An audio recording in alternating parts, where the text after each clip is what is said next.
LifeLock, how can I help? The IRS said I filed my return, but I haven't. 1 in 4 tax-paying Americans has paid the price of identity fraud. What do I do? My refund, though. I'm freaking out. Don't worry, I can fix this. LifeLock fixes identity theft guaranteed and gets your money back with up to $3 million in coverage. I'm so relieved. No problem. I'll be with you every step of the way. 1 in 4 was a fraud-paying American. Not anymore. Save up to 40% your first year. Visit LifeLock.com/podcast. Terms apply. Find the biggest voices in sport on the Sports Social Podcast Network. Like Libero, a podcast about football, the most important of the least important things. I'm Rory Smith, and twice a week, along with 6 of the country's leading football journalists, we take you inside the game's biggest stories and discuss the most pressing issues facing the Premier League, the Champions League, and pretty much everything else. Join us as the season reaches its conclusion and we prepare for a massive summer of international football. Just search Libero wherever you get your podcasts. Sports Social Podcast Network. Salut à toutes, salut à tous. La deuxième étape aujourd'hui de Tirreno Adriatico après le chrono inaugural d'hier. Aujourd'hui, c'est une étape qui ne devrait pas se terminer au sprint, alors que souvent la deuxième étape de Tirreno, c'est pour les sprinteurs. Pas cette fois parce que le final est trop dur. Alors, les tout premiers kilomètres déjà sont en montée. On commence par une ascension pas très dure, 3 km à 4%, mais c'est parfait pour une échappée, pour se former. Après, on aura plus de 100 km de plat, complètement plat. Et puis ensuite, on enchaînera plusieurs ascensions, avec notamment le Castelnuovo Val di Cesena, 10 km d'ascension à 3%, mais les 2 derniers kilomètres sont à plus de 8,6% et devraient éliminer déjà quelques coureurs. Puis on a ensuite des autres ascensions non répertoriées, puisque celle-ci sera la seule qui rapportera des points au classement de la montagne. Des passages de 4 km, 2 km à chaque fois à 5-6%, puis des petites redescentes. Et puis, dans le final, on aura un passage de gravel, des petits chemins, où là, la technique de Mathieu Van Der Poel devrait lui permettre de distancer. On commencera en plus dans ces chemins par une première rampe d'1 km à 7,6%. Donc sur des graviers. Donc là, les spécialistes pourront se faire plaisir. Ensuite, on aura encore 3-4 km de gravier. Puis le final sera en montée, mais sur du goudron, 1 km à 7%. Et donc les punchers qui seront encore là vont pouvoir là aussi se disputer la victoire. C'est parfait pour Van Der Poel. Mais attention, un coureur comme Del Toro, que l'on a vu à l'aise sur les chemins blancs de Strade Bianche. Des spécialistes comme Wout van Aert aussi, s'il retrouve un petit peu de forme, vont vouloir tenter de déstabiliser le Hollandais. Les coureurs du classement général, Primoz Roglic, Matteo Jorgensen, Antonio Tiberi devront être là dans le final, tout comme Giulio Ciccone, Ben Illy. Des petits punchers type Jan Christen, type Paul Lapera aussi, pourquoi pas, seront là dans le final normalement pour se disputer la victoire, même si le grandissime favori s'appelle Mathieu Van Der Poel. D'autant plus qu'hier, on a vu que le chrono, il l'avait fait plus que tranquillement. On va voir si quelqu'un sera capable d'empêcher Van Der Poel de s'imposer aujourd'hui. Chute de Bellocchi juste devant Armstrong qui est parti dans le terrain. Et attaque de Pierre Roland. Voilà ce que nous disons depuis le début de ce Tour de France. Une chute terrible. Christopher Froome à pied. Mais quelle image du Tour. On n'a jamais vu ça. 100% cyclisme, le podcast du vélo en direct. Ça va Marion? Désolé. Allez, c'est parti, le kilomètre zéro. On va voir s'il y aura des motivés. Pour prendre l'échappée, il faudra être motivé aujourd'hui parce que, bon sang, il faudra être patient pour arriver au premier point d'intérêt. Puisque certes, on commence en montée là, mais il n'y a pas du tout de point de la montagne à aller chercher. Les premiers points de la montagne, ils auront lieu au kilomètre 150. Donc c'est une longue étape aujourd'hui, 208 km. Le sprint intermédiaire qui n'intéresse que très rarement les échappés est aussi très loin au kilomètre 135. Donc si on veut partir, il faudra être patient pour aller ensuite se disputer les points au sommet du Castelnuovo Val di Cesena. Et peut-être de s'emparer du premier maillot de meilleur grimpeur, sachant qu'aussi, à l'arrivée, il y aura aussi des points distribués pour le maillot de meilleur grimpeur. Donc ça se trouve, ça ne suffira pas de prendre l'échappée pour porter ce maillot. Il faudrait être motivé. Mais il y a des motivés là, avec des coureurs, un trio là, qui attaque, qui est sorti. Des coureurs des équipes invitées là, parce que je vois un coureur de la Bardiani, un coureur de la Cararual, un coureur de la Polti Visite Malta, avec Manuele Tarozzi pour la Bardiani, Johan Bou pour la Cararual et Diego Pablo Sevilla pour la Polti Visite Malta, un Italien, 2 Espagnols qui sont sortis, un 4e coureur là qui tente de les rejoindre aussi. C'est aussi un coureur d'une équipe invitée pour la Solution Tech Nippo Rally. C'est Alessandro Iacchi, un autre Italien qui tente d'y aller. Voilà, bon, moi ça fait plaisir de voir ces petites équipes invitées faire la course. C'est aussi pour ça qu'on les invite, pour qu'elles se montrent. Ça n'a pas toujours été le cas dans les premiers tours là, de cette année que les équipes de Pro Tour prennent les échappées. Cette fois-ci, ça semble être le cas puisqu'on a 4 coureurs de 4 équipes Pro Tour qui sont partis là dès le début, qui vont peut-être être l'échappée du jour. Ça se sera fait de manière assez limpide dans ces premiers kilomètres en montée. Les 4 hommes qui sont rapidement sortis, le peloton qui les a laissés s'échapper et personne d'autre qui n'a vraiment tenté de les rejoindre. Il y en a donc 4 coureurs à l'avant, 4 coureurs pas très connus, même si Maneoulé Tarozzi, on a l'habitude de le voir en échapper quand même. Hein. Chaque fois qu'il est là, dans une course qu'il est invité avec son équipe de la Bardiani, il fait tout pour être devant. Et on se rappelle que c'était déjà le cas l'an dernier sur Tirreno Adriatico, où il avait remporté le maillot de meilleur grimpeur. Et il est reparti cette année pour tenter la même aventure, pour défendre son titre en quelque sorte de meilleur grimpeur de Tirreno Adriatico. Manuele Tarozzi, qui est accompagné d'un autre Italien, Alessandro Iacchi, un petit peu moins connu celui-là parce que la solution tech Nippo Rally, on l'a moins vu. Et puis les Espagnols, Joan Bou, Diego Pablo Sevilla. C'est des coureurs de seconde division et assez âgés. Ils ont entre 26 et 30 ans. Ce n'est pas des petits jeunes, c'est des coureurs qui roulent leur boss, on va dire, dans la seconde division du cyclisme et qui profitent de cette opportunité d'être dans une course World Tour pour se montrer, se faire plaisir et pourquoi pas espérer évidemment un miracle. Ils vont pouvoir rapidement creuser. Ils ont déjà près de 2 minutes d'avance. On va voir jusqu'où on va laisser ce petit quatuor s'évader avant d'entamer la poursuite. Allez, l'écart qui a monté jusqu'à 3 minutes pour les hommes de tête, qui est légèrement en train de descendre. C'est la team Ineos Grenadier, l'équipe du leader Filippo Ganna qui maintient cet écart. Là, on est aux alentours de 2 minutes 40 pour les 4 hommes de tête. On est à 110 km de l'arrivée. Ils avalent les kilomètres tout plats et ils espèrent pouvoir arriver, prendre les points de la montagne qui auront lieu encore dans longtemps, dans plus de 50 km. Et on a aussi la Visma Lease Bike qui aide l'Ineos Grenadier là, à l'instant pour la poursuite. Mais ils sont loin d'être pris encore. On a bien le temps de faire un focus sur l'un des hommes de tête, d'autant plus qu'on ne les connaît pas trop. Alors, parmi les 4 hommes, il n'y a que Manuele Tarozzi qui a déjà remporté des victoires pro. Aucune victoire pour Johan Bou de la Carrera Rural, Alessandro Iacchi de la Solution Tech Nippo Rally ou Diego Pablo Sevilla de la Polti Visite Malta. Tarozzi, lui, il en a remporté 3. Et donc on va faire Tarozzi et il est probable qu'on le revoie à l'avant durant ce Tirreno Adriatico. Manuele Tarozzi, on a l'habitude de le voir. J'ai très certainement déjà dû faire sa carrière la saison passée, mais on va se réintéresser à lui. 27 ans, coureur qui a commencé sa carrière pro du côté d'une autre équipe italienne, l'Androni Giocattoli Sidermec, avant de rejoindre la Bardiani en 2022. Et Tarozzi, il a donc 3 victoires dans sa carrière.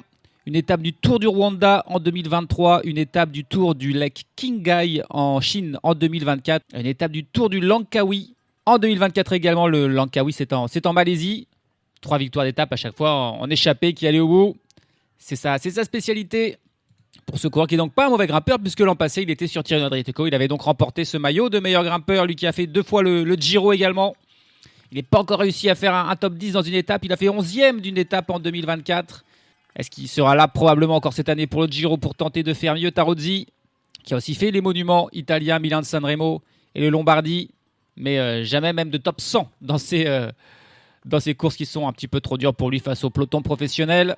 L'an passé, sur Tirreno Adriatico, on l'avait vu 2 fois dans des échappées, notamment lors de la 2e étape, là aussi après le premier chrono.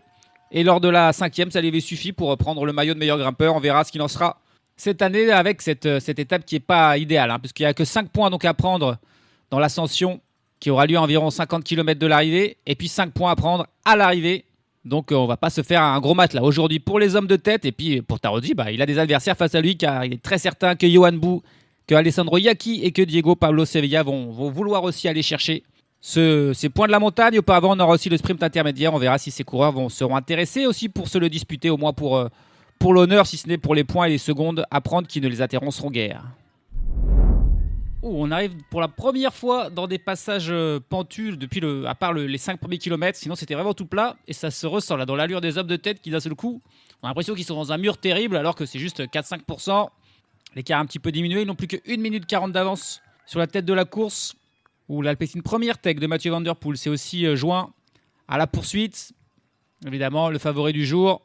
On ne veut pas prendre de risques avec les hommes qui sont à l'avant, qui sont à environ 10 km du sprint intermédiaire qui sera au sommet d'une petite bosse en plus. Donc ça ne sera pas facile. Il faudra qu'ils tiennent encore bien 20 km ensuite s'ils veulent arriver au sommet de la seule ascension du jour, le col de Castelnuovo. Allez, les 4 hommes de tête qui vont arriver au sprint intermédiaire. On va voir s'ils vont se le disputer. Il y a certes des secondes bonif à prendre qui ne les intéressent pas. Il y a aussi des petits points pour le maillot de meilleur sprinter. Mais il y a certainement une petite prime et puis l'honneur pour ces coureurs de division Pro Tour de remporter un sprint. intermédiaire sur une course World Tour. Pour l'instant, c'est Manuel Tarozzi qui mène ce groupe devant Diego Sevilla. Johan Bou est en 3e position. Alessandro Iacchi ferme la marche. Est-ce qu'ils vont se le disputer ce sprint? On est à 200 mètres. Et pour l'instant, personne qui vient. Ah si, ça y est, Alessandro Iacchi, le coureur de la Solution Nipotec Rally qui y va, mais qui est le seul. Qui est le seul à faire le sprint et qui va aller passer en tête, prendre les points, les secondes et surtout la petite prime qui aidera son équipe qui n'est vraiment pas la plus connue, que l'on a rarement vu inviter cette équipe italienne de la Solution Tech Nippo Rally. Le voilà qui passe en tête, Manuel Tarozzi en 2e position, Diego Sevilla en 3e. Ils s'en sont pas trop souciés. Ça sera probablement différent dans 20 km au sommet du Castelnuovo. Là, ça va se battre pour aller prendre les points. En espérant qu'ils ne se font pas rattraper par le peloton d'ici là. Ils ont encore 1 minute et 50 secondes d'avance. Et les hommes de tête qui vont arriver dans le dernier kilomètre, et c'est le plus dur, celui à près de 9% de moyenne. Et il faut qu'ils s'activent parce que l'écart diminue, plus que 45 secondes d'avance sur le peloton, mené par Sylvain Dillier, là, depuis plusieurs dizaines de kilomètres. Le coureur de l'Alpecin Première Tech, l'habituel tueur d'échappée en tête du peloton, et qui fait mal. Ça serait vraiment terrible s'ils étaient repris avant le passage du sommet et la bataille pour les points là, pour le classement de la montagne. Et d'ailleurs, ils jouent un petit peu, là, les échappés, ils se regardent. Ce qui, en plus, bien sûr, va faire diminuer encore le temps. Allez, Manuel Tarozzi qui met une accélération, mais il est suivi par les 3 autres qui n'ont pas surpris. Et là, c'est le coureur de la Cararois. Là, il a surpris tout le monde. Là, il était tout seul de l'autre côté de la route. Il avait 1 mètre, 2 mètres. Il est d'abord sorti en facteur et puis il a accéléré. Diego Pablo Sevilla qui est bien sorti cette fois-ci. Et les 3 autres qui se sont regardés en disant « Allez, qui va faire l'effort ?» Finalement, Johan Bou qui réagit, mais il faut revenir. On est encore loin, remarque, à 300 mètres. C'est dur. Johan Bou qui est en train de distancer les 2 Italiens, Tarozzi et Iacchi. Ça ne sera pas pour aujourd'hui, ça va se jouer entre les 2 Espagnols. Bel effort de Johan Bou là pour revenir sur Diego Sevilla. Encore 200 mètres. Oh, quel effort pour ces 2 coureurs après 150 km d'échappée. Tout se résume à ce moment, à ces 100 derniers mètres. Et Sevilla qui va réussir à résister au retour de Johan Bou et à prendre les 5 points au sommet. Parce que Johan Bou, il a fini par se rasseoir. Ouais, il n'a pas pu revenir. Ah, il est dégoûté, Johan Bou. Quel effort. On fait les 2 Espagnols et... Johan Bou, là, il passe la ligne en faisant des zigzags. C'est terminé pour lui aujourd'hui. On ne les verra pas. Il est possible d'ailleurs que les 4 hommes de tête s'arrêtent. Manuel Tarozzi qui fait l'effort quand même pour passer en 3e position devant Alessandro Iacchi. 40 secondes d'avance pour ses coureurs. Du moins pour l'homme de tête parce que les 3 autres sont un petit peu distancés déjà par Diego Sevilla. On va voir s'il va continuer son effort.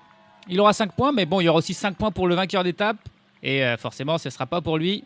Est-ce qu'il aura l'honneur d'être leader du classement de la montagne ou est-ce que ce sera le vainqueur d'étape aujourd'hui? Father, or should I call you Steve? Since it's a new year, maybe we should start cooking fresh with fewer smoke alarms this time. Your cooking's improving, but I can see the stress in your eyes. Anna's mom used this Blue Apron assemble and bake thing during our playdate. Pre-chopped ingredients, over 40 grams of protein, and just 1 pan to clean up. She just tossed it in the oven and boom, plating like she's got followers. So go to blueapron.com, Steve. Make 2026 the year you win dinner. Blue Apron. Get $50 off your first 2 orders plus free shipping with code STIR50. Terms and conditions apply. Visit blueapron.com/terms for more.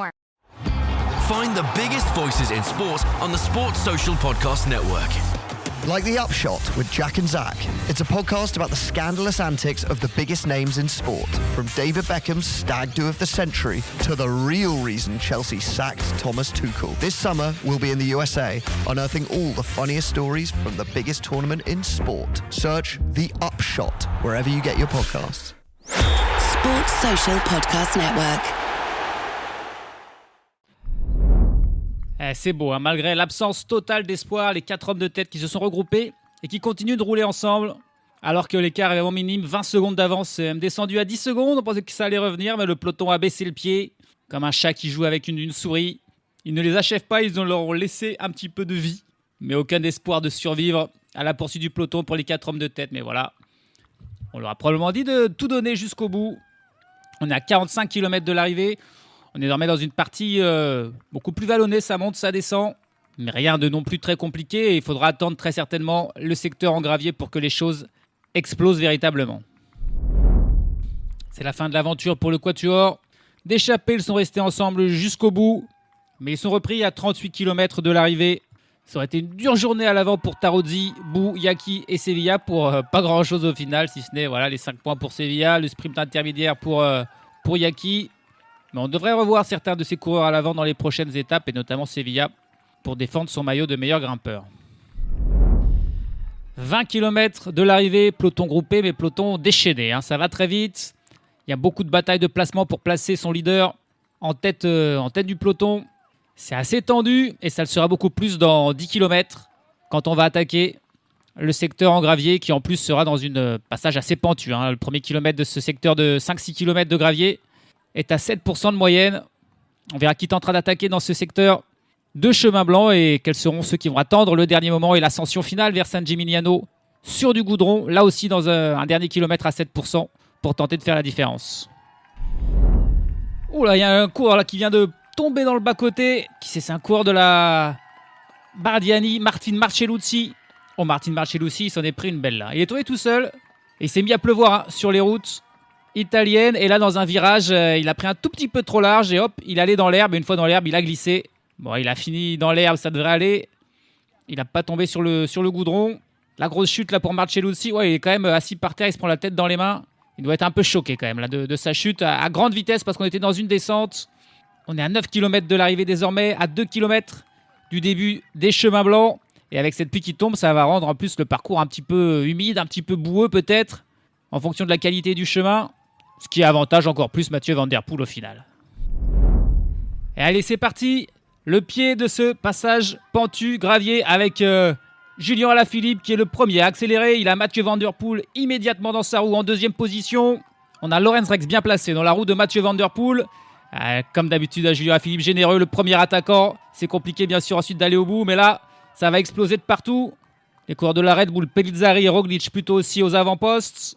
Le maillot bleu de Filippo Ganna, je ne le vois pas, Isaac Del Toro qui est aussi là dans les premières positions du peloton.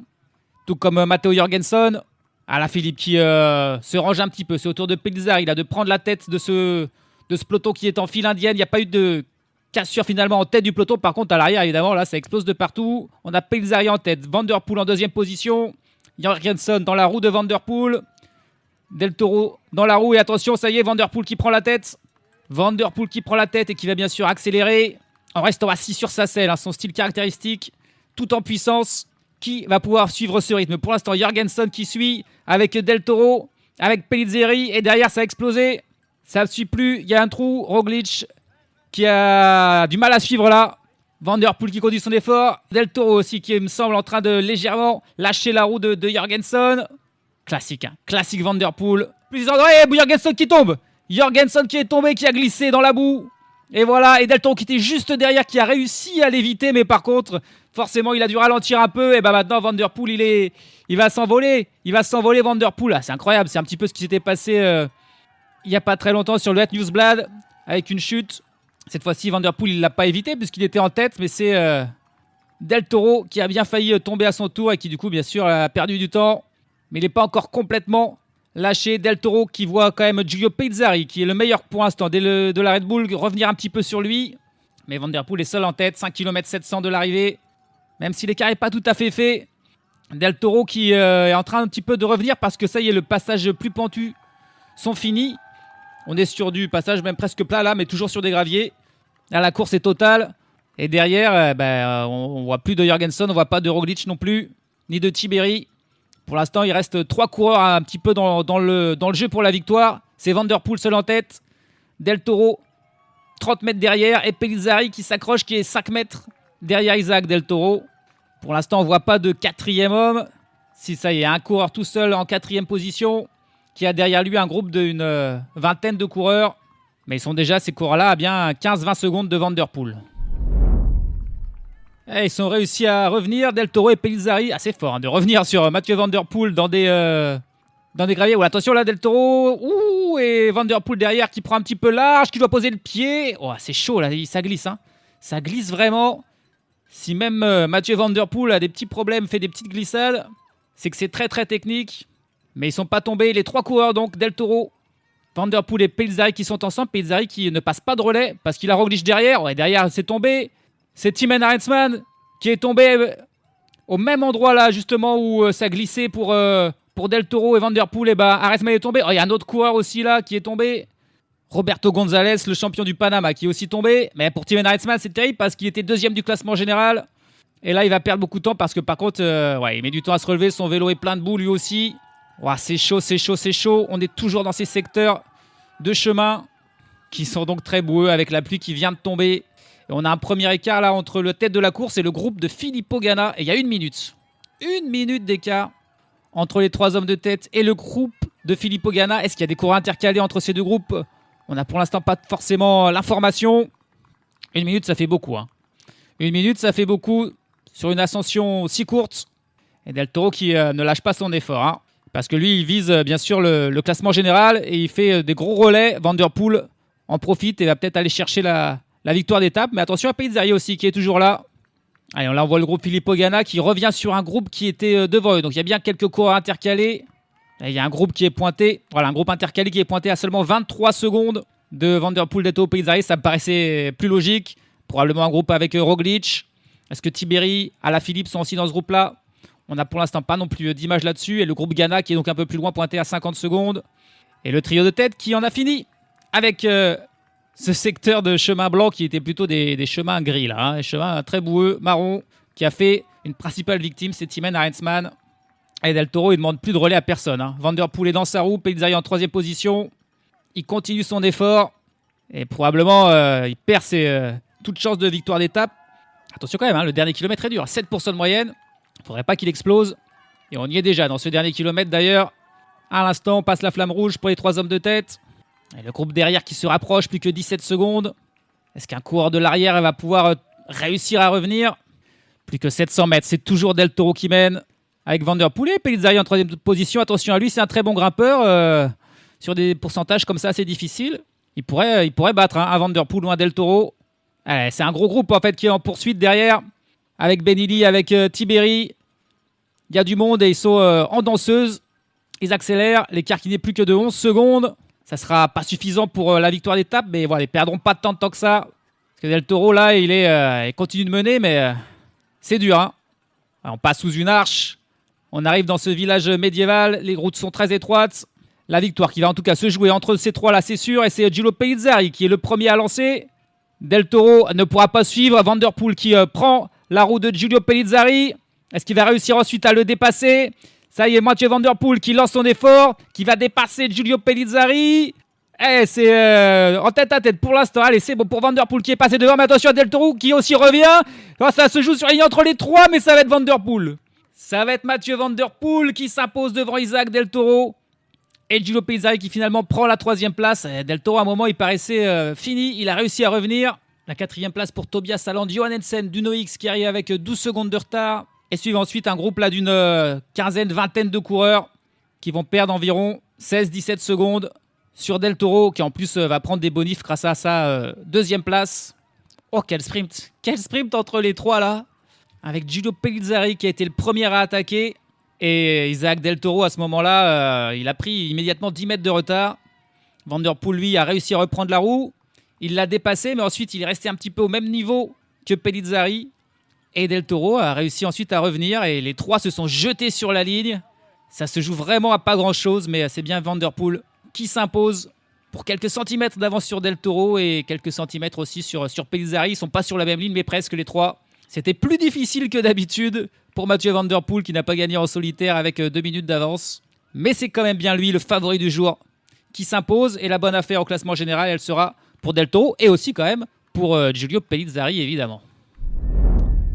C'est la 4e fois qu'il gagne une étape sur Tirreno Adriatico, Mathieu Van der Poel. Mais la dernière fois, c'était quand même en 2021. Ça faisait donc 5 ans.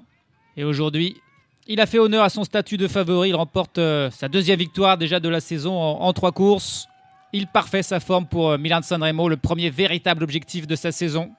Et en carrière, ça fait 58 victoires désormais pour Mathieu Van der Poel. Il aura l'occasion d'aller chercher une 59e encore au cours de ce Tirreno. Il y a encore 1 ou 2 étapes qui pourraient lui correspondre. Aujourd'hui, il s'impose dans un sprint à 3 avec Del Toro et Pellizzari qui font donc 2 et 3. Tobias Saland, Johannesen qui vient prendre la 4e place à 15 secondes, qui a été le meilleur des poursuivants. Derrière, on a les Italiens. Andrea Vendrame, 5e à 17 secondes avec un groupe donc d'une vingtaine de coureurs. Devant Pinarello, Giulio Ciccone, Andreas Kron, Clément Champoussin et Paul Lapera qui complètent le top 10. Dans ce groupe, à 17 secondes, on retrouve des coureurs comme Primoz Roglic, comme Benili, comme Santiago Buitrago, comme Richard Carapaz, Matteo Jorgensen, malgré sa chute, a réussi à s'accrocher, à être dans ce groupe-là. Antonio Tiberi, Magnus Sheffield également. Julien Lafilippe, lui, termine à 27 secondes. Peyo Bilbao à 29. Wout van Aert n'aura pas été là sur ce final, il termine à 41 secondes. Déception pour Michael Storer, qui termine à 57 secondes. Et puis Filippo Ganna, on disait ce qu'il pouvait sauver son maillot jusqu'au bout. Non, dès la deuxième étape, il l'a perdu. Il termine à 1,04. Journée difficile pour Ineos Grenadier, parce que Thymen Arensman, lui, termine à 1 minute 38 suite à sa chute. Donc là, c'est vraiment coup dur. Là, ils avaient les deux premiers du classement général et les deux coureurs là perdent beaucoup de temps et sont éliminés de la course à la victoire finale. Le dernier du jour, c'est Danny Van Poppel, le sprinter de la Red Bull Bora-Hansgrohe, qui termine très loin, à 24 minutes 41, soit 10 minutes après l'avant-dernier. Il termine quand même dans les délais. Et puis il y a un coureur qui n'avait pas pris le départ, c'est Lennert Van Etvelt, le coureur de la Lotto qui avait déjà fait un mauvais chrono. Il doit être malade, Lennert Van Etvelt. Au classement général, Isaac Del Toro est donc le nouveau leader. Il a 3 secondes d'avance sur Giulio Pellizzari. Puis suivent Magnus Sheffield à 13 secondes. Alan Hazerly qui est toujours là à 17 secondes. Primoz Roglic est 5e à 18 secondes. Antonio Tiberi, Matteo Jorgensen, Filippo Ganna, Javier Romo et Ben Illy sont toujours dans ce top 10, mais à plus de 30 secondes du leader Del Toro. Il sera donc compliqué d'aller les rattraper. Filippo Ganna garde le maillot du classement par points devant Mathieu Van Der Poel, même s'ils sont ex-aequo. Au classement de la montagne, c'est Mathieu Van Der Poel qui sera le leader malheureusement de ce classement. Il a le même nombre de points que Diego Sevilla. Mais comme il est passé au sommet de la dernière difficulté, c'est lui qui sera le porteur de ce maillot demain. Sevilla, il faudrait qu'il retourne à l'attaque. Et puis meilleur jeune, c'est évidemment Isaac Del Toro devant Pellizzari et Magnus Sheffield. Les 3 premiers du classement général sont aussi les 3 premiers du classement du meilleur jeune. Demain, ça sera compliqué de reprendre du temps à Del Toro. Ça sera plus une étape pour sprinter, même s'il y a un petit peu de dénivelé avec une seule ascension répertoriée de 2 km à 5% plutôt en milieu de course. Mais il y aura surtout 7 km à 4% à franchir à environ 40 km de l'arrivée, 100 points de la montagne au sommet, mais probablement ça ne sera pas suffisamment difficile pour éliminer les nombreux sprinteurs qui sont là, les Manier, Philipsen et Milan Deli notamment, qui voudront se disputer la victoire pour ce qui devrait être le premier sprint massif de ce Tirreno Adriatico. Salut à tous, salut à toutes. Find the biggest voices in sport on the Sports Social Podcast Network. Like us, Ali, George and Dave from the England Pod. We're all England all the time. We'll be out in North America covering a huge summer of football for Thomas Tuchel's side. The potential for glory for England is so overwhelming that I feel physically sick just thinking about it. And I'm probably not the only one, but the potential for another glorious failure, well, that's pretty potent too. We will be daily throughout the tournament. Just search The England Pod and listen wherever you get your podcasts. Sports Social Podcast Network.